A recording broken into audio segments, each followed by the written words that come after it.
अब आगे बढ़ते हैं और अब बात करते हैं ग्लोबल फिक्र की, अमेरिका ईरान तनाव की, जिसका ट्रिगर स्ट्रेट ऑफ हॉर्मुज़ बना हुआ है। ईरान के तीन बंदरगाह बने हुए हैं जहां बीती रात बड़े हमले हुए हैं। ईरान की ओर से बारूदी जवाब दिया गया। ईरान ने यूएई को दहला दिया, जिसका जवाब ट्रंप की ओर से दिया गया। इंटरेस्टिंग बात यह है कि ईरान के हमले के बाद 3 डिस्ट्रॉयर्स रिट्रीट कर गए।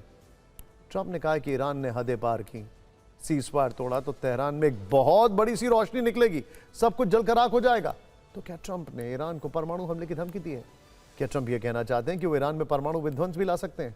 क्या ट्रंप यह इशारा दे रहे हैं कि द्वितीय विश्व युद्ध में जापान पर परमाणु बम गिराने वाला अमेरिका अब ईरान में भी परमाणु प्रलय ला सकता है?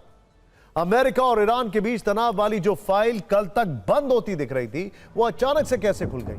क्यों खुल गई? शांति की बातें करने वाले ट्रंप अचानक से तेहरान में महाविनाश के सपने क्यों देखने लगे? आगे बढ़ने से पहले ट्रंप की वार्निंग सुन लेते हैं। ट्रंप ईरान में कैसी आग निकलने का संकेत दे रहे हैं? क्या वैसी आग जैसी हिरोशिमा नागासाकी में वर्ष 1945 में देखने को मिली थी, जिसके बाद जापान के ये दोनों शहर परमाणु हमले से बर्बाद हो गए थे? ट्रंप की धमकी को एक्सपर्ट्स अभी भी समझने का प्रयास कर रहे हैं।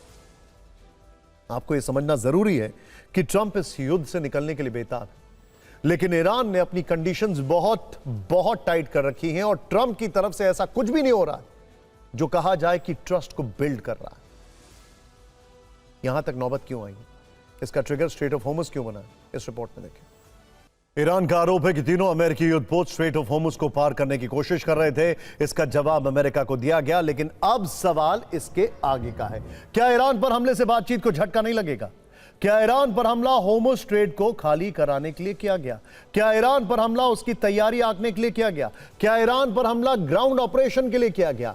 असल में ट्रंप चीन दौरे पर जाने वाले हैं। वो 14 और 15 मई 2026 को बीजिंग की यात्रा करेंगे। एक्सपर्ट्स मानकर चल रहे हैं कि इस बीच वो ईरान को समझौते के लिए टाइम देना चाहते हैं। इस दौरान अगर कोई डील फाइनल नहीं हुई तो चीन से लौटने के बाद, यानी आप समझिए कि 1 हफ्ते बाद ही ट्रंप ईरान पर कोई बड़ा एक्शन ले सकते हैं। और कल रात होर्मुज़ में जो कुछ भी हुआ वो इसी प्लान ऑफ एक्शन की टेस्टिंग मानी जा रही थी।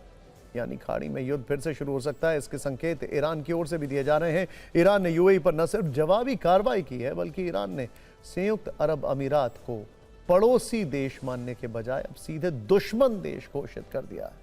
ईरान और अमेरिका के बीच धमकियों और बयानबाजियों का दौर जारी है। इस बीच एक ऐसी चौंकाने वाली खबर सामने आई है जिसने हर किसी को हैरान किया है। सैटेलाइट तस्वीरों के नए एनालिसिस में दावा किया गया है 39 दिनों तक चले युद्ध में ईरान ने पश्चिम एशिया में अमेरिका के मिलिट्री बेस, मिसाइलों और ड्रोन से हमले किए थे। सैटेलाइट तस्वीरों से अब कुछ ठिकानों पर भारी तबाही के संकेत मिले हैं, तो कुछ जगहों पर सैन्य ढांचे को गंभीर नुकसान हुआ है। सैटेलाइट एनालिसिस में रनवे और हथियार डिपो पर हमले के निशान साफ दिखाई दे रहे हैं। एक रिपोर्ट के अनुसार युद्ध की शुरुआत से अब तक कम से कम 228 सैन्य संरचनाएं और उपकरण या तो नष्ट हो गए हैं या उन्हें भारी नुकसान पहुंचा है। यह संख्या अमेरिकी सरकार द्वारा सार्वजनिक रूप से स्वीकार किए गए आंकड़ों से कहीं ज्यादा है। ईरान ने इन हमलों में केवल इमारतों को ही निशाना नहीं बनाया, अमेरिका के डिफेंस सिस्टम को भी झकझोर के रख दिया। ईरान ने कतर के अल उदैद बेस पर अटैक किया। ईरान ने यहां पूरा रेडार सिस्टम उड़ा दिया। इससे करीब $1 बिलियन का नुकसान हुआ है।